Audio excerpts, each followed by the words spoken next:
नमस्कार दोस्तों, मेरा नाम राहुल रावत है।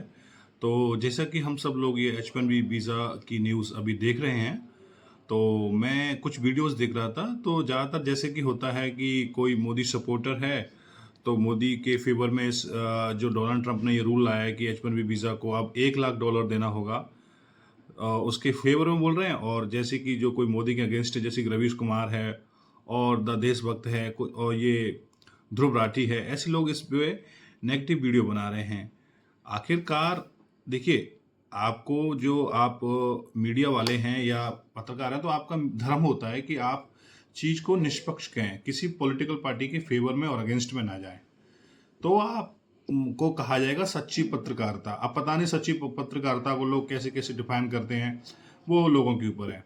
पर छोड़िए, चलिए इस H1B वीज़ा के बारे में बात करते हैं। तो बेसिकली H1B वीज़ा, जैसे आपने देखा होगा कि आपका कोई मिलने वाला या कोई रिश्तेदार अमेरिका जाके जॉब करने लगता है या उसको अमेरिका से जॉब का ऑफर आता है, तो इसमें H1B वीज़ा की ज़रूरत पड़ती है। तो H1B वीज़ा बेसिकली क्या है, एक स्पॉन्सरशिप वीज़ा है जो कि अमेरिकन कंपनीज बाहर के लोगों को, मैं क्योंकि हम इंडिया की बात करें तो इंडिया की एग्जांपल लेके चलते हैं। जैसे इंडिया के सॉफ्टवेयर इंजीनियर बेसिकली जाते हैं, उनको अपने यहाँ जॉब के लिए बुलाती है। अब वो जब बुलाती है जब उसको वो टैलेंट वहाँ पर अमेरिका के अंदर नहीं मिल रहा। अब ये भी देखा गया है कि लोग वहां जाकर बहुत ही सस्ती जॉब कर रहे होते हैं, $60,000 सालाना या $80,000 सालाना। तो ऐसा तो नहीं है कि उनके अंदर बहुत ज़्यादा सुपर टैलेंट होगा जो $60,000 में जाके काम करे, $5,000 पर महीने, जो कि एक सेकंड ग्रेड टेक्नीशियन की सैलरी होती है।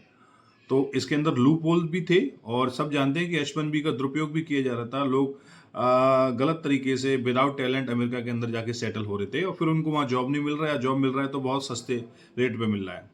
और यहाँ उससे वो H1B वीज़ा दिलवा दिलवा के लोगों से पैसे कमा रहे थे। साउथ के अंदर आप चले जाओ तो काफ़ी सारी ऐसी एजेंसियां हैं। ठीक है, तो ये तो रही लूप होल की बात।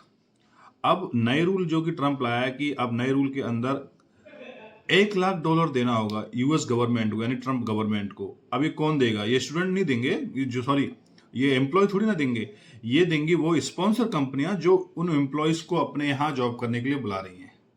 अब $1 लाख बहुत बड़ा अमाउंट है। यदि आप इसको इंडियन करेंसी में भी डायरेक्ट कन्वर्ट करें तो ये बनता है करीब 90 लाख रुपए। अब 90 लाख रुपए बहुत बड़ा अमाउंट है। H1B वीजा 3 साल के लिए दिया जाता है बेसिकली। तो 3 साल के अंदर कंपनीज को अब देना पड़ेगा $300 यानी कि $3 लाख, करीब $2,70,00,000। अब इसका नुकसान ये होगा कि अब कंपनियां, भाई यदि $1 लाख तो यूएस गवर्नमेंट को दे दिया, फिर कुछ चलो मान के चलो उसकी $60,000 सालाना सैलरी भी दे रही है, फिर और भी खर्चे हैं।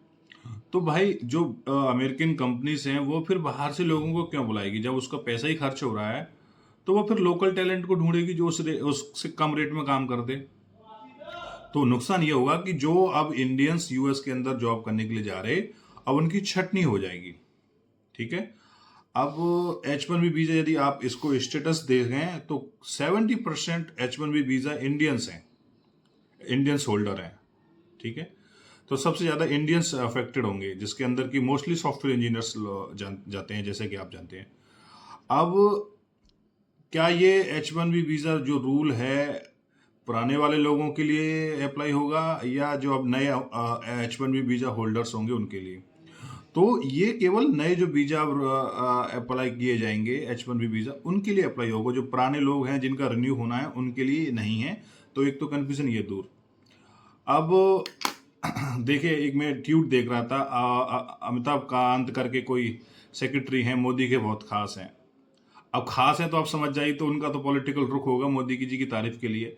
तो वो इस मूव को ऐसे कह रहे हैं कि चलो बहुत अच्छा है, इंडिया के अंदर हमारी क्या कहते हैं, इंडिया की प्रोग्रेस टर्बो चार्ज होगी विकसित भारत के लिए, क्योंकि अब जो टैलेंट है वो यूएस नहीं जाएगा, इंडिया में रहेगा, तो हैदराबाद, पुणे और बेंगलोर जैसी सिटियों के अंदर इनोवेशंस देगा। अरे भाई, बात यह है जिसके अंदर बहुत ज़्यादा टैलेंट है, जो कि 5% लोग हैं, वो तो फेसबुक, मेटा, गूगल और अमेजन में जॉब करने फिर भी जाएंगे। कंपनियां तो उनके लिए $1 लाख क्या $2 लाख भी खर्च कर देगी।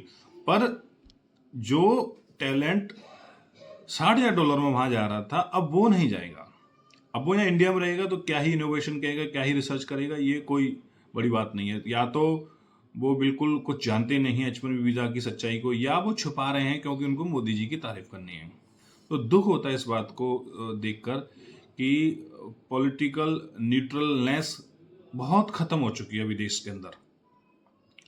ठीक है दोस्तों, तो अब आने वाले समय में होगा ये कि जो लोगों के अंदर टैलेंट नहीं है वो लोग यूएस के अंदर नहीं घुस सकते।